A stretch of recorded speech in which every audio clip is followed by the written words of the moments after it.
today's Talk Business and Politics Daily. I'm Roby Brock. We are joined by John Brummett. It is not a Monday, but it's a Tuesday, and you deferred for a day because I had to be out of town, but we also have a special session. We have a lot more to talk about today than we would have yesterday. Yes. Yeah.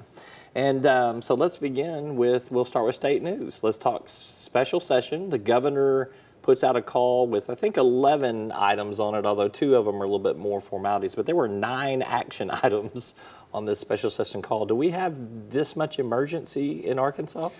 Roby, there are people right now sitting in their all-terrain vehicles on the side of state highways, stranded. They cannot get home unless we pass legislation allowing them to maneuver those contraptions on state highways. They're stranded, and they're out there begging, begging for the legislature to rescue them. And that's what, no. To answer your question, no. I call this, with some modest hyperbole, the Jan Morgan special session. You know, she's opposing Governor Hutchinson from the right.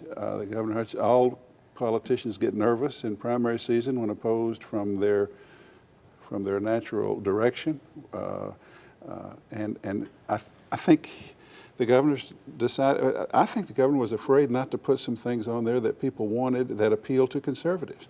Whether it's the rural conservatives with their ATVs not wanting to be restricted from using them on the highway, to this backdoor school voucher thing, where your college savings plans with tax-deferred college savings plans can now apply to private schools, to the hog farm. Yeah, the liquid animal waste. That may be the biggest one, because now, I looked up a couple weeks ago, and Jan Morgan was up there talking to that farmer and doing a Facebook broadcast about how this is a classic case of overregulation and putting a good man out of business. And so I think ASA decided not to let any right-wing idea go to waste. And so what I had naively thought would be something to deal with the pharmacy issue, and then this highway funding where they got to fix something about the Oprah container law to comply with the federal mandate. It turns out to be sort of a conservative manifesto. There's also a deal where to permit or to facilitate avoiding jury trials, which is sort of an increment of tort reform. There are 4 or 5 things there that I had not necessarily expected, which all fit into a very conservative agenda. And I think Jan Morgan ought to be at the bill signing ceremonies for all of those, because I think it's her session.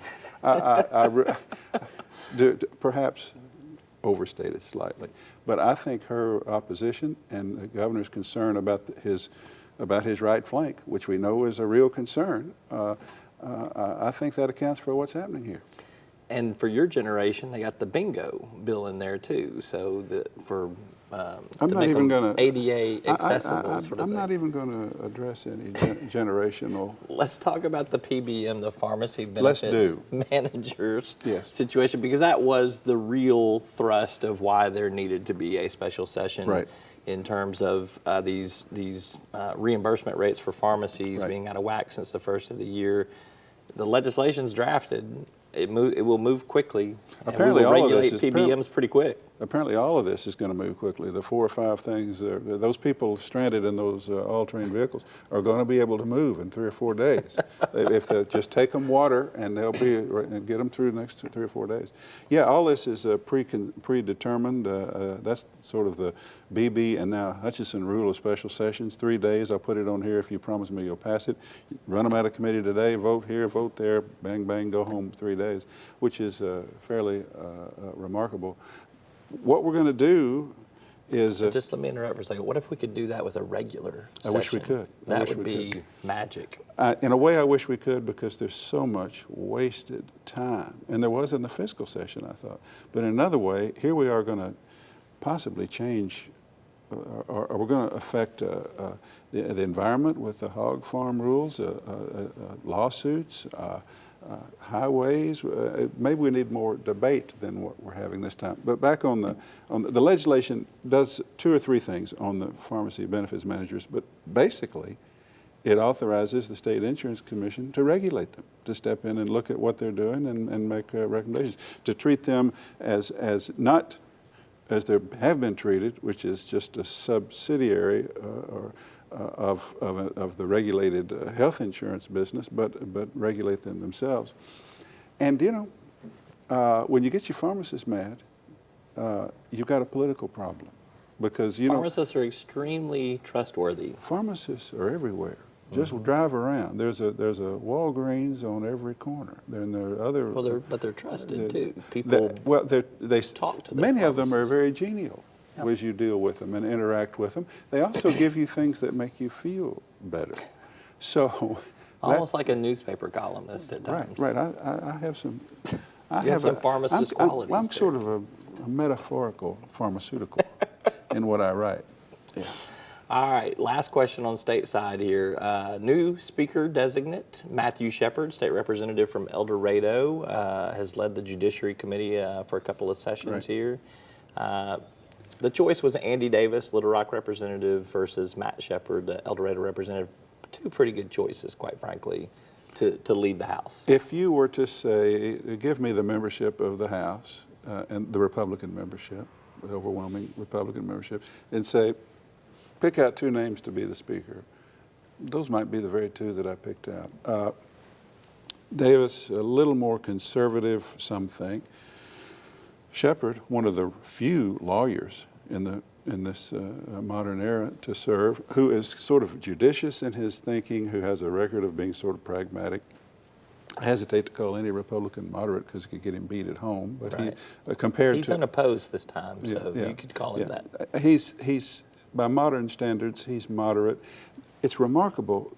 While the Tea Party revolution has taken over Arkansas since 2010, and the House of Representatives has a very conservative membership, the speakership, as it has grown in power, has been considerably more pragmatic than that. Remember, Davy Carter, who finagled his way into the speakership, turned out to be basically a BB Democrat by another name.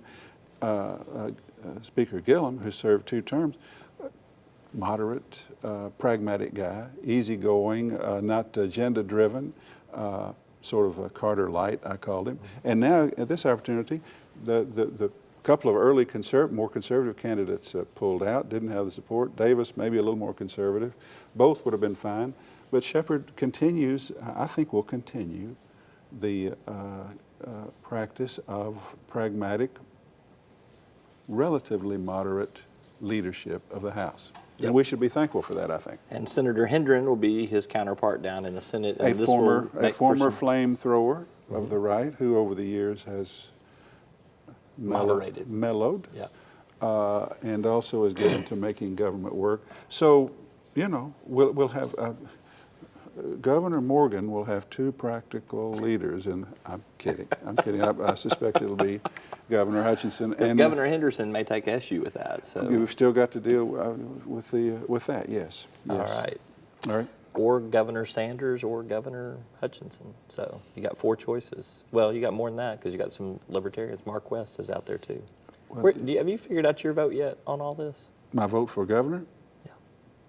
Yeah. You don't have to tell me right now. We'll just save that one for later. That'll be what they call a cliffhanger. Well, Come back yeah. after this break and we'll find out more.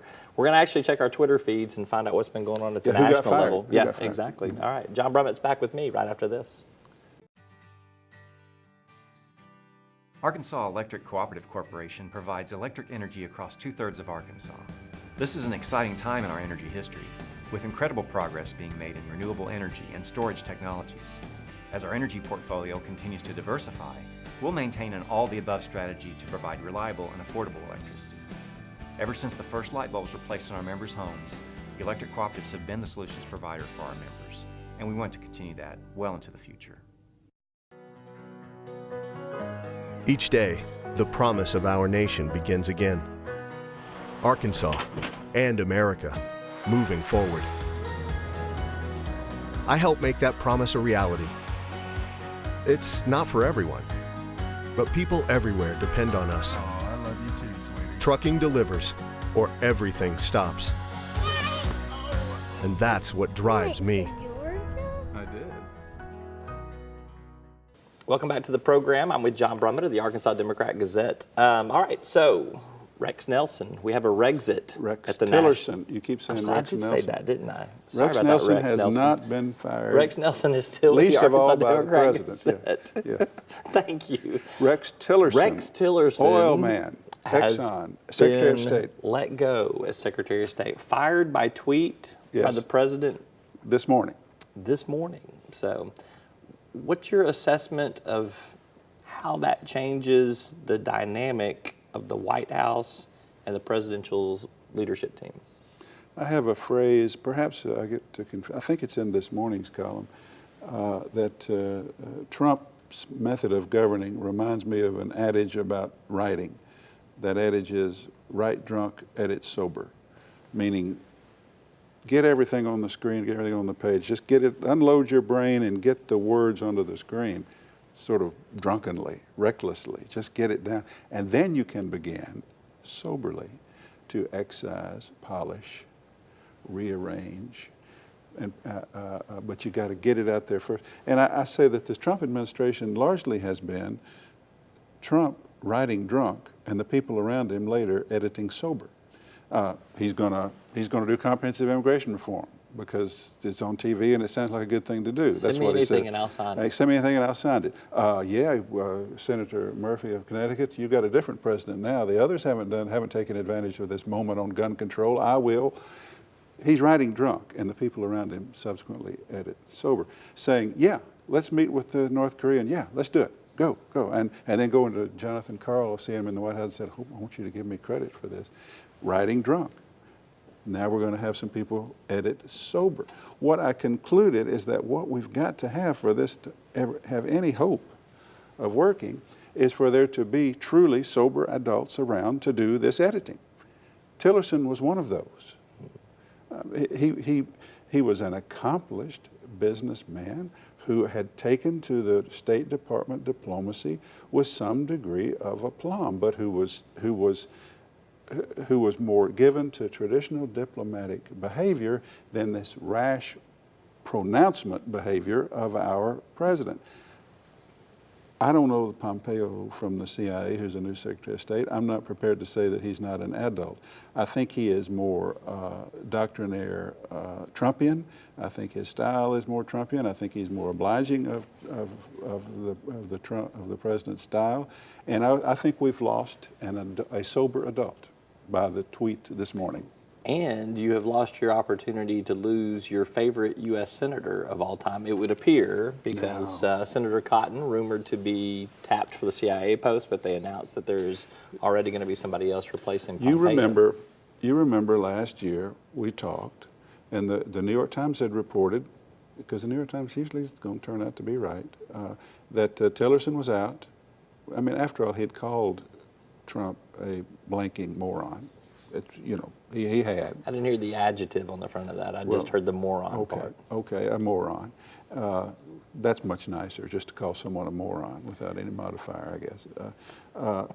Tillerson was going to be out. Pompeo was going to move from CIA to state, and Tom Cotton was going to move from the U.S. Senate to become his good presidential friend's CIA director, in which case French Hill was going to abandon the 2nd District and run for the Senate. We're going to have an open seat here, and then we're going to appoint Ed Bethune maybe as a placeholder. It was all going to be exciting. Yeah, it was chaos. It was just going to turn this whole state upside down. And this morning, when I get the message flashed from, I think, Politico, Tillerson out by tweet, I went, oh my goodness, here we go. But instantly, the word was Pompeo is indeed going from CIA, but the deputy CIA director is moving up. I have no insight on that. You're the one with the insight on Tom Cotton. Was the first one to put out a statement about it, which was quickly put out a mild, sweet statement about how this is all good. I surmise, and you'll have the opportunity to ask him because you and he do interviews 2 or 3 times a week.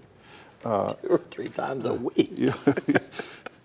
I surmise that because of his closeness to Trump, I referred to him as the son Trump never had, because of his closeness to Trump, he could have had the job had he wanted it. I suspect he decided that the U.S. Senate is the place for him to be because what he is ultimately about, I think we all agree, is ambition toward the presidency. And U.S. Senate service is a more traditional more practical route than through the cabinet or the sub-cabinet or the CIA. So I think so that's why. So we have cotton, and we are limited now this election year in Arkansas to standard drama. You know, It's still going to be an exciting election year. There's enough for us to talk about it and write about. But if Cotton had taken this, we would really. I mean, we would have so much to talk about. We wouldn't know where to start. We would be defining this as March Madness versus the NCAA basketball tournament. Right. Which, by the way, last question for you. Okay, good. How deep do the Razorbacks go in the NCAA? Oh, I need you to. Roby, Do you think they're a Final Four team this year? I do not. Elite Eight, Sweet 16. Look. Let me answer that two ways, and try to cover myself. I told some folks the other night. I said this team could win, could go to the Sweet 16, or this was before the SEC tournament. I said this team could win every game now until it gets to the Sweet 16, or it could lose its next game in the SEC tournament. It just depends on how the other plays and the dynamic of the game, and that's just the way this team is. I don't think they get to the Sweet 16 because they're going to run into Purdue, which is apparently great. My suspicion, and this is just my negativity, I think Butler will beat them. I have an idea, but Butler is a serious, tested tournament team, and I've got this idea, and I want all the Razorback fans to understand, I hope I'm wrong about that, but I have this feeling, I've just got a feeling, that they could be one and done, the Razorbacks could be. You're an anti-homer. That's what you are. I do. You're an anti-homer. I make a conscious effort not to be a homer, which makes me, to be an anti-homer is almost as bad as being a homer, you know, but I do think, Butler is a serious first-round opponent. A lot of 10s beat 7s. See, I can talk this bracketology. You look over the years. You're not getting a sports column, buddy. I know it's your dream and your desire, but it's not happening. So Well, I your should. politics I and should. you're here for right now. So Well, politics and sports are about the same we'll thing. see how well They're you very do. similar, Next politics and next sports. week we'll find out how Well, let's right talk you were. about how it was. Yeah. Okay. John Brummett with the Arkansas Democrat-Gazette. You can catch him in the newspapers 3 times a week and online a 4th time. You finally got it. Yeah, Thank you. Great. All right, Thanks. thanks for being here. Thank you for watching. That's all.